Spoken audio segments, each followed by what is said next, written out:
నమస్కారం వార్తలకు స్వాగతం ముందుగా ముఖ్యాంశాలు తెనాలిలో పోలీసుల దాడిలో గాయపడిన కుటుంబాన్ని పరామర్శించిన మాజీ ముఖ్యమంత్రి జగన్ అండగా ఉంటామని హామీ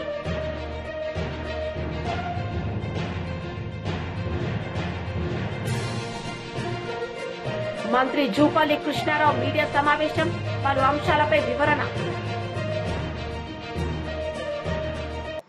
తెనాలిలో పోలీసుల దాడిలో గాయపడిన కుటుంబాన్ని మాజీ సీఎం జగన్ పరామర్శించారు. ఈ సందర్భంగా మీడియాతో మాట్లాడారు. సిఐతో పాటు తెనాలి 2 టౌన్ సిఐతో పాటు పక్కనే ఉన్న మరో పోలీస్ స్టేషన్ సిఐ కూడా వీళ్ళను కొట్టిన వారిలో వీళ్ళిద్దరూ ఉన్నారు. దీనికి సంబంధించి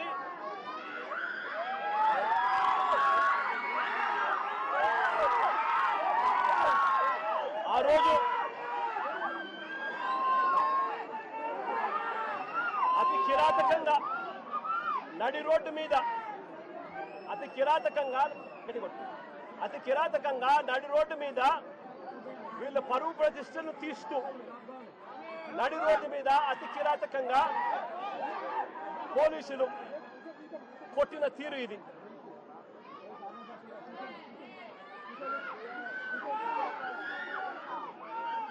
కాళ్ళకు తగిన బొబ్బలు కాళ్ళ మీద కొడితే కాళ్ళకు తగిలిన బొబ్బలు చూడండి ఎంత దారుణంగా ఉన్నాయో. ఇది జరిగిన తర్వాత మళ్ళీ స్టేషన్కి తీసుకెళ్లి మళ్ళీ 27వ తారీఖున అంటే మరుసటి రోజు మళ్ళీ ఐతానగర్ లింగారం సెంటర్లో అంటే ఇంకొక రోడ్ సెంటర్లోకి మళ్ళీ 2వ రోడ్ సెంటర్లోకి మళ్ళీ తీసుకెళ్లి పట్ట పగలే మళ్ళీ రోడ్డు మీద రెండోసారి కొట్టారు. రోడ్డు మీద మళ్ళీ రెండోసారి అతి కిరాతకంగా కొట్టారు. కొట్టడమే కాకుండా 3 రోజుల నుంచి వీళ్ళు స్టేషన్లోనే ఉంటారు, వీళ్ళ పోలీసులు అదుపులోనే ఉంటారు. 25వ తారీఖున తీసుకొచ్చారు, 26వ తారీఖున వాళ్ళ దగ్గరే పెట్టుకున్నారు, 26వ తారీఖున రోడ్డు మీద కొట్టారు, రాత్రంతా వాళ్ళ దగ్గరే పెట్టుకున్నారు, 27వ తారీఖున మళ్ళీ ఇంకో రోడ్డు దగ్గరికి తీసుకొచ్చారు. అంటే 3 రోజులు వాళ్ళ అధీనంలోనే ఉన్నప్పుడు వీళ్ళు నడు రోడ్డు మీదకి తీసుకొచ్చి విక్టర్ జోబీలో అంటే జూనియర్ అడ్వకేట్ జోబీలో ఒక కత్తి వీళ్ళే పెట్టి ఇద్దరు విఆర్ఓలను అక్కడికి పిలిచి మారణాయుధం విక్టర్ జోబీలో ఉన్నట్టుగా పంచనామా రాసుకున్నారు. నేను అడుగుతా ఉన్నా, 3 రోజులు మీరు స్టేషన్లో పెట్టుకున్నారు, 25, 26 మీ దగ్గరే పెట్టుకున్న వ్యక్తిని 27వ తారీఖున రోడ్డు మీదకి మళ్ళీ 2వ సెంటర్లోకి తీసుకొని వచ్చి అక్కడ విక్టర్ జోబీలో కత్తి ఉంది అని చెప్పి విఆర్ఓలను అక్కడికి పిలిపించి విక్టర్ జోబీలో నుంచి కత్తి తీయించి విక్టర్ దగ్గర మారణాయుధం ఉందని పంచనామా రాయించినారు. మరుసటి రోజు అంటే అక్కడ కూడా కొట్టడం జరిగింది. ఆ తర్వాత మరుసటి రోజు అంటే ఏప్రిల్ 28వ తారీఖున కోర్టులో హాజరుపరిచారు. కోర్టులో వీళ్ళు హాజరుపరచడానికి మునుపు వీళ్ళు డాక్టర్ దగ్గరికి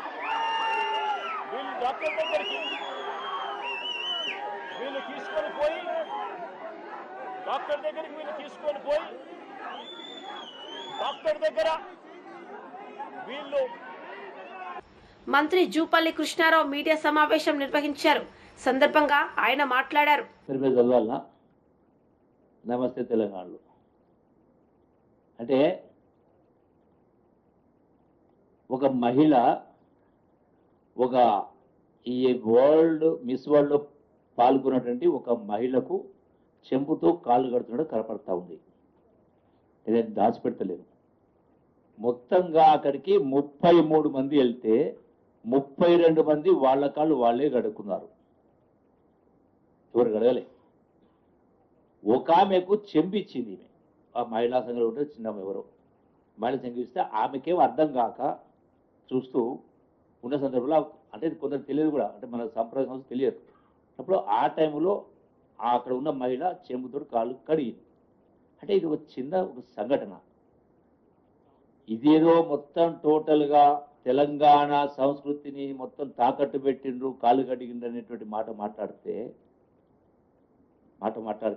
ఈ అంశాలు చూపించి మరి గొప్పగా చదివినటువంటి ఐఏఎస్ అధికారి కేసీఆర్ కాళ్ళు కడిగినప్పుడు కాళ్ళు కడగమని చెప్పిండా కేసీఆర్ వెంకటరామరెడ్డికి?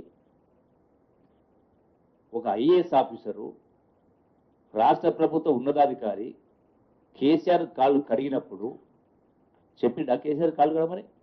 రాష్ట్ర ప్రభుత్వం చెప్పిందా? ఆమెకేమో తెలియక, ఈమెనేమో ఓ మహిళ అమాయకత్వం. గ్రామాలకు వెళ్ళినప్పుడు మేము అసలు చూసాం, మేము వాళ్ళని ఓదారుస్తూ ఉంటే చాలా సందర్భాల్లో కొందరు వచ్చి బలవంతంగా కాలు మొక్కే కార్యక్రమం చేస్తారు. అంటే అది అమాయకత్వం కావచ్చు, తెలియంతనమో, పేదరికమో, వ్యవహారం కింద తెలియకం. దీన్ని పట్టుకొని ఇది ఇంత గొప్పగా ఘనంగా నిర్వహించినటువంటి యొక్క కార్యక్రమాన్ని ఏ విధంగా ప్రజలలో పలుసన చేయాలనే ప్రయత్నంలో బాగా చేసేది కాకుంటే ఇంత దుర్మార్గంగా మాట్లాడతారా? అసలు మీరు మనుషులేనా? ఇదే తమిళనాడులో చాలా సందర్భాల్లో రాష్ట్ర ప్రగతి కోసం అన్ని పార్టీలు ఒకటే చేసే కార్యక్రమం చేస్తారు, సహకరిస్తారు. ఇంత గొప్పగా ఎన్నో రాష్ట్రాలు పోటీ పడ్డాయి ఈ యొక్క ఈవెంట్ను నిర్వహించడం కోసం, ఎన్నో దేశాలు పోటీ పడ్డాయి. అటువంటిది మన రాష్ట్రానికి వచ్చినప్పుడు ఎందుకోసం? ఇది తెలంగాణ టూరిజం ప్రమోషన్ కోసం, చేసే కార్యక్రమం. ఇలా ప్రపంచాన్ని ఇక్కడ రప్పించి అతి తక్కువ అసలు ఖర్చు లేకుండా చేసినప్పుడు మరి వీళ్ళు ఏ విధంగా విమర్శిస్తూ ఉన్నారో నేను వీళ్ళని ప్రశ్నిస్తూ ఉన్నా. బీఆర్ఎస్ నాయకుల్ని, మాట్లాడిన వాళ్ళను 2016-17 సంవత్సరంలో ఈ టూరిజం ప్రమోషన్ కోసం 27,80,00,000 ఖర్చు పెట్టింది. ఒక సంవత్సరము టూరిజం ప్రమోషన్ కోసం బీఆర్ఎస్ ప్రభుత్వంలో 27,80,00,000 టూరిజం ప్రమోషన్ కోసం ఇతర దేశాలకు పోయి కావచ్చు, టూరిజం దానికి సంబంధించి 2000. ఎమ్మెల్యే పొలిట్ బ్యూరో సభ్యులు నక్క ఆనంద్ బాబు మీడియా సమావేశం నిర్వహించారు. ఈ సందర్భంగా ఆయన మాట్లాడారు. వాళ్ళ తర్వాత మొత్తం ఏళ్లన్నీ కూడా తాడేపల్లి ప్యాలెస్ వైపు చూపిస్తా ఉన్నాయి. ఈ అంశం పెద్ద చర్చనీయాంశంగా ఉంది రాష్ట్రంలో. ఇటువంటి అంశాల నుంచి పక్కదారి పట్టించడం కోసం ఇలాంటి చౌకబారు పనులు చేస్తా ఉన్నాడు. లేకపోతే ఒక రౌడీ షీటర్లు పోలీసుల మీద హత్యాయత్నం చేసి వారేదో కొట్టారని చెప్పి నానా యాగి చేసి ఆ తెనాలి వెళ్ళి అది ఏదో నేరాలు ఘోరాలు జరిగిపోయినట్టుగా మాట్లాడి వాళ్ళని సమర్థిస్తా. ఆ రౌడీ షీటర్లు గంజాయి బ్యాచ్ ఎవడైతే ఉన్నాడో వాడేదో గంజాయి అమ్మటం నేరం కాదు, ఆడపిల్లలను గొడవ చేయటం నేరం కాదు అన్నట్టుగా ఉంది ఇతను చేసేది. వీళ్ళేదో ఒలింపిక్స్లో మెడల్ సాధించడం పోయినట్టు పొగుడుతున్నాడు వాళ్ళ గురించి. ఆయన చదువుకున్నాడు, వాళ్ళ అక్క ఇది చదివింది, వాడు చెల్లి చదివిందని. చదువుకోవచ్చు కానీ సంస్కారం కావాలి, చదువు కాదు. వాళ్ళు చేస్తున్న పనులేంది? వాళ్ళు ఇచ్చిన కేసుకే. బీఆర్ఎస్ పార్టీ మహిళా మీడియా సమావేశం నిర్వహించారు. సందర్భంగా ఆమె మాట్లాడారు. పోయి ఎంజాయ్ చేసి 200 కోట్ల ఖర్చు పెట్టి, మరి అందాల పోటీలు 70 సంవత్సరాల కాలంలో ఎవ్వరు కూడా ఆ పోటీలు జరుగుతున్నటువంటి క్రమంలో ఒక్కరు కూడా బయటకు పోలే. కానీ ఇవాళ మన దగ్గర జరిగినటువంటి ఈ అందాల పోటీల నుంచి మధ్యలోనే ఒక మహిళ పోయింది. అంటే మధ్యలోనే పోయింది అని అంటే ఆమె ఈ స్థాయికి రావడానికి అంటే అందాల ఒక అందంగా ఉంటేనే ఈ పోటీలలో పాల్గొన్నారు. వాళ్ళకు చాలా నైపుణ్యత ఉంటుంది. వివిధ పోటీలలో వాళ్ళు గెలిచి ఈ స్థాయికి వచ్చినటువంటి మహిళలు వాళ్ళు. ఆ మహిళ మధ్యలోనే పోయిందంటే ఎందుకు పోయింది? అంటే వీళ్ళు అనుసరించినటువంటి తీరు, వీళ్ళు ఆ మహిళలతోటి ప్రవర్తించినటువంటి తీరు, వాళ్ళ అవమానపరిచినటువంటి పద్ధతులు ఏవైతే ఉన్నాయో, వాళ్ళు ఇక్కడ వాళ్ళను ఒక మనుషులుగా కాకుండా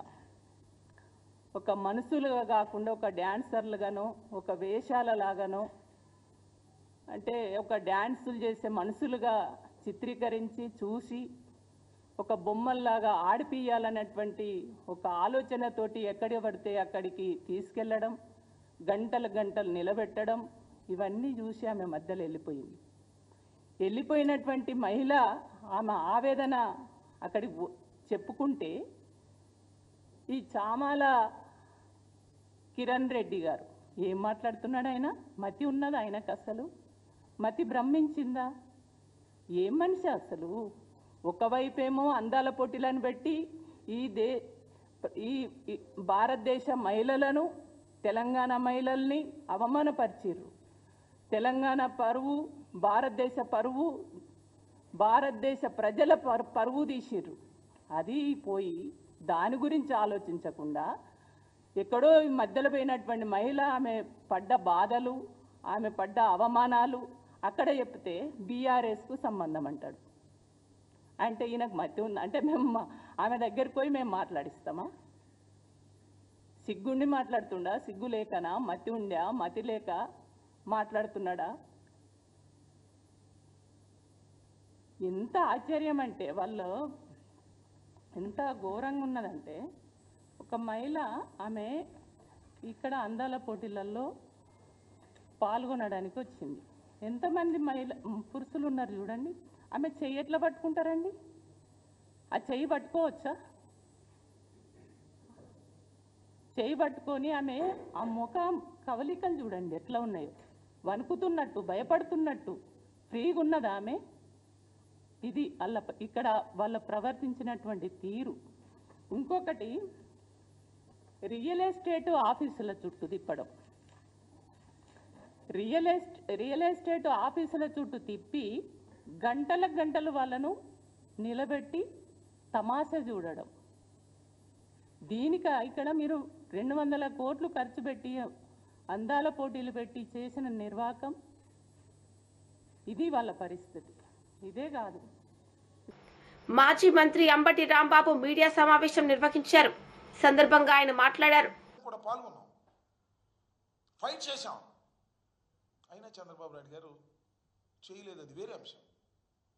నేను ఇక్కడ మీకు గుర్తు చేస్తున్నా, ఉద్యమం చేసినప్పుడు ముద్దగడ పద్మనాభం గారు ఒక పిలుపు ఇచ్చారు, పళ్ళేలు కొట్టండి అని. గ్రామాల్లో సైతం కాపులు పళ్ళేలు కొడితే కేసులు పెట్టారు. తుని బహిరంగ సభకు పిలుపునిస్తే ఇక్కడ నుంచి బయలుదేరి వెళ్తుంటే వారి మీద నోట్ చేసుకుని కేసులు పెట్టారు చంద్రబాబు నాయుడు గారి ప్రభుత్వంలో. కొన్ని వందల వేల కేసులు కాపుల మీద పెట్టారు. తర్వాత తునిలో బహిరంగ సభ జరిగింది. పెద్ద ఎత్తున కాపు సమాజం అంతా వచ్చింది. కాపుల్ని బీసీలో చేర్చాలని గర్జించింది. అక్కడ ఒక సంఘటన జరిగింది. రత్నాచల్ ఎక్స్ప్రెస్ ఆ బహిరంగ సభకు దగ్గరలోనే ఉన్న ట్రాక్ మీద కాలిపోయింది, దహనం అయింది. అది కాపులే తగలబెట్టారు అని చంద్రబాబు నాయుడు గారి ప్రభుత్వం కేసు పెట్టింది. ముద్దగడ పద్మనాభం గారి మీద కేసు పెట్టింది. ఆయన కాక 40 మంది మీద కేసు పెట్టింది. సరే, బాగానే ఉంది. ఆ తర్వాత వస్తా. ఆ తర్వాత ముద్దగడ పద్మనాభం గారు నిరాహార దీక్ష చేస్తుంటే ఆయన ఇంటి తలుపులు పగలగొట్టి తీసుకొచ్చి ఆసుపత్రిలో పెట్టారు. ఇవాళ కూడా మనం చూస్తున్నాం కదా, అరెస్ట్ చేస్తే ఎవరు మాట్లాడడానికి వీల్లేదు, ఎవరు కలవడానికి వీల్లేదని ఈ విధంగా ఆంక్షలు పెట్టి వాళ్ళ వైఎస్ఆర్ కాంగ్రెస్ పార్టీ నాయకులు అరెస్ట్ చేసినప్పుడు వేధిస్తున్నారు. ఆ రకంగా ముద్రగడ పద్మనాభం గారికి పేపర్ కూడా వెళ్ళలేదు, సెల్ కూడా మాట్లాడనివ్వలేదు, టీవీ కూడా చూడనివ్వలేదు. అలా నిర్బంధిస్తే కుమిలిపోయాడు. నేనప్పుడు గుర్తు చేస్తున్నా, హోటల్ హయత్ హైదరాబాద్లో ముద్రగడ పద్మనాభం గారిని ఇలా చేయటం తప్పు అని దాసరి నారాయణరావు గారు, చిరంజీవి గారు, దాసరి నారాయణరావు గారు చనిపోయి ఉన్నారు, చిరంజీవి గారు, బొత్స సత్యనారాయణ గారు, రామచంద్రయ్య గారు ఇవాళ టీడీపీలో ఉన్నాడు, రామచంద్రయ్య గారు, తోట చంద్రశేఖర్ గారు, కాపులకు సంబంధించి ఇంకా చాలామంది ఉన్నారు, పేర్లు నాకైతే గుర్తు రావడం లేదు. కానీ మేమందరం కలిసి సమావేశమై బయటకు వచ్చిన తర్వాత చిరంజీవి గారును మన దాసనారాయణ గారు ఒకే ఒక్క మాట చెప్పాడు, వంగవీటి మోహన్ రంగారావు గారిని కోల్పోయాం కానీ ముద్రగడ పద్మనాభం గారిని కోల్పోవడానికి మేము సిద్ధంగా లేవు, ఖబర్దార్ అని వార్నింగ్ ఇచ్చారు. చిరంజీవి గారు, దాసనారాయణ గారు కూడా ఇద్దరు కలిసి ఇచ్చారు. ఒకసారి చూసుకోండి యూట్యూబ్లోకి వెళ్ళి.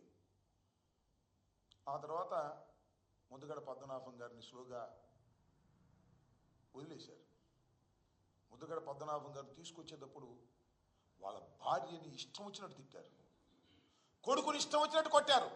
ఎందుకు ఈ కక్ష నాకు అర్థం కాలేదు. సరే అయింది, తుల్లో దహనం జరిగింది, రైల్వే కోర్టు విచారణ చేసింది, సాక్షులను విచారించింది, నేరం రుజువు కాలేదు అని 40 మంది కేసు కొట్టేసింది. ఆ రోజునే ఈనాడులో కూడా కేసు కొట్టేసినప్పుడు కూడా చాలా వ్యంగ్యంగా, చాలా కక్షగా ఐటెం వేశారు. ఆ రోజునే నేను చెప్పాను, ఎందుకు మీ కడుపు మంట రామోజీరావు గారు, కేసు కొట్టేస్తే రుజువు కాకపోతే అని. ఇవాళ మళ్ళీ ఈ జీవో రిలీజ్ చేసి మళ్ళీ దీన్ని తోడి ఎవరి మీద కక్ష తీసుకోవాలని, ముద్రగడ పద్మనాభం గారి మీద కక్ష తీసుకోవాలన్నా? ముద్రగడ పద్మనాభం గారు ఒక్కడు కాదని మనం చేస్తున్నా. కాపు ఉద్యమానికి నాయకత్వం వహించినటువంటి వ్యక్తి Mudragada Padmanabham garu. It is our sign. కేంద్ర మంత్రి కిషన్ రెడ్డి మీడియా సమావేశం నిర్వహించారు. సందర్భంగా ఆయన మాట్లాడారు. ఇబ్బంది పడతా ఉన్నారు, అధికారులు స్టాక్ లేదు, లేక డబ్బులు లేవు, కాబట్టి నిధులు ఎట్లు టెండర్ వేసాము, ఇంకా టెండర్ ఓపెన్ కాలేదు, సప్లై కాలేదు. ఇట్లా 6-7 నెలల నుంచి ఈ రకంగానే మాట మారుస్తున్నారు తప్ప వీధులు ఇట్లా సరఫరా లేదు. ఆ విషయం కూడా ఈరోజు వెంగళరావు నగర్ కాలనీలో వాళ్ళు చెప్పడం జరిగింది. 70-80% ఇక్కడ వీధులు ఎట్లు వెలగడం లేదని చెప్పడం జరిగింది. కాబట్టి నేను ప్రభుత్వాన్ని, కమిషనర్ గారిని, అదేవిధంగా చీఫ్ సెక్రటరీని కోరుతా ఉన్నాను, వెంటనే ఈ విషయం పైన దృష్టి కేంద్రీకరించి మౌలిక వసతులు ఏవైతున్నాయో వాటిని కల్పించేటువంటి ప్రయత్నించాలి.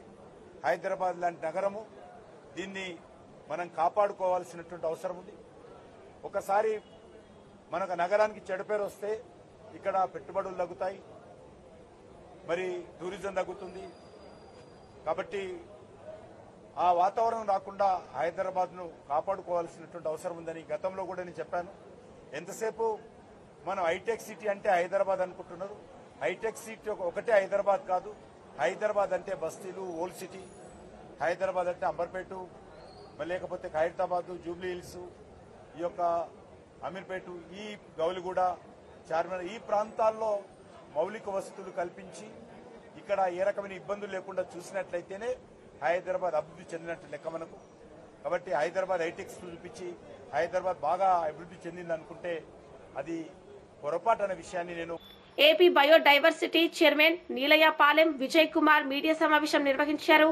సందర్భంగా ఆయన మాట్లాడారు.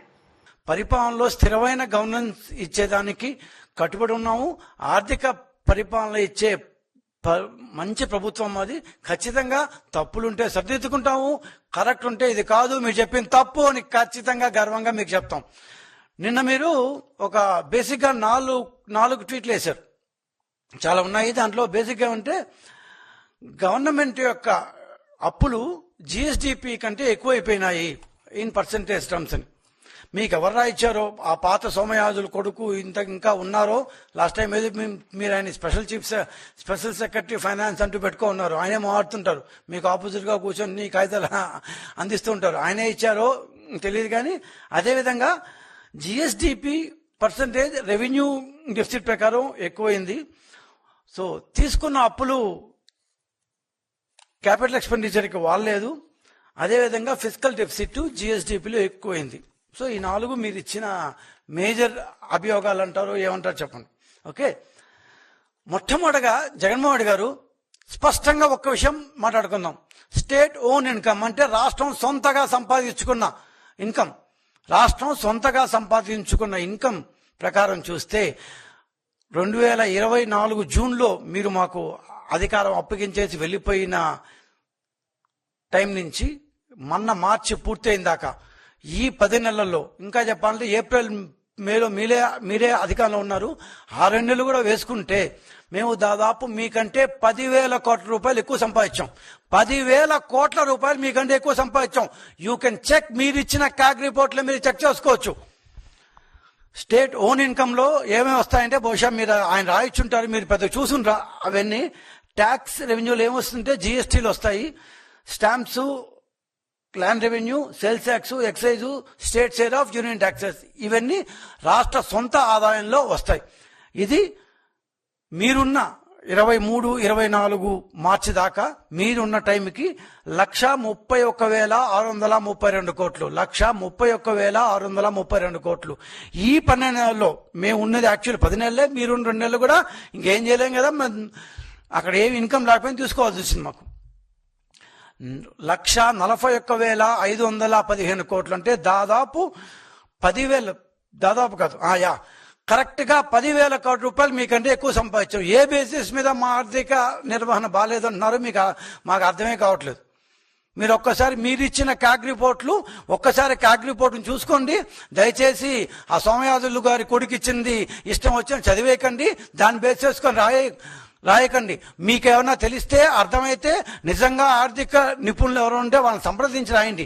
మీకంటే గత సంవత్సరంతో పోలిస్తే మేము వచ్చిన 10 నెలల్లో మేము 10,000 కోట్ల రూపాయల అదనపు ఆదాయం సంపాదించింది వాస్తవం. From 1,31,000 change crores to we have come to 1,41,000 change crores. ఇది వాస్తవం. అప్పులు మీరు మీ యొక్క లాస్ట్ సంవత్సరంలో 61,789 కోట్ల రూపాయలు అప్పులు చేశారు.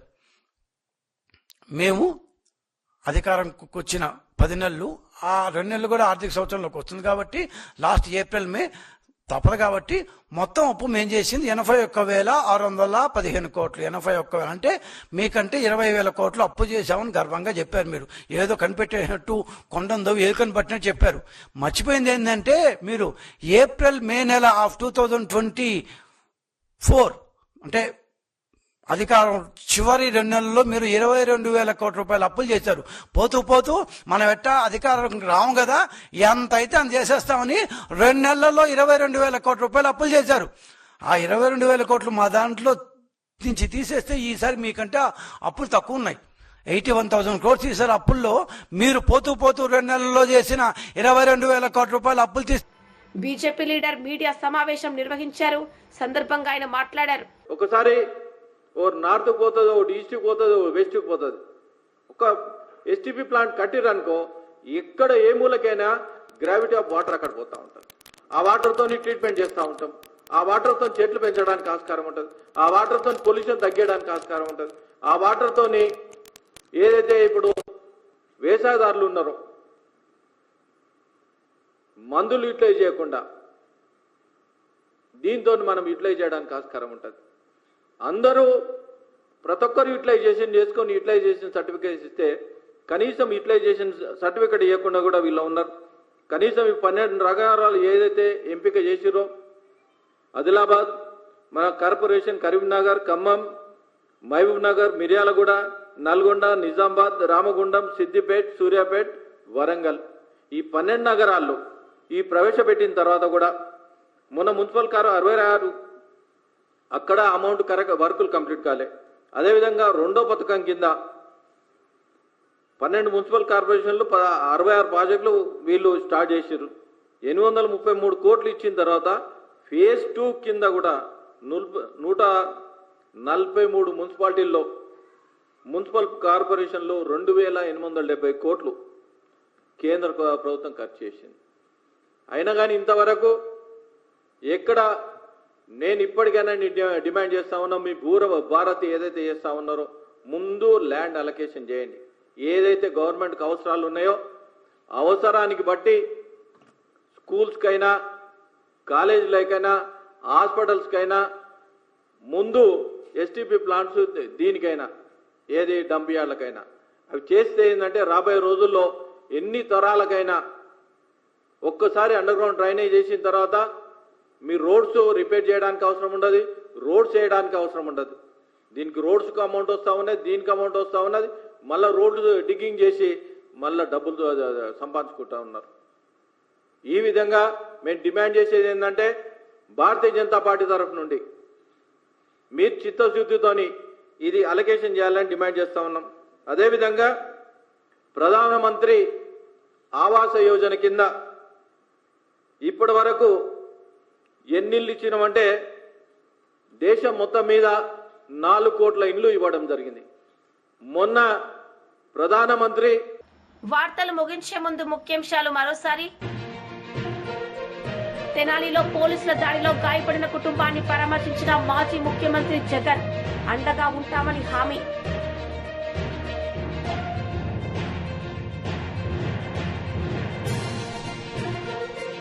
మంత్రి జూపల్లి కృష్ణారావు మీడియా సమావేశం, పలు అంశాలపై వివరణ.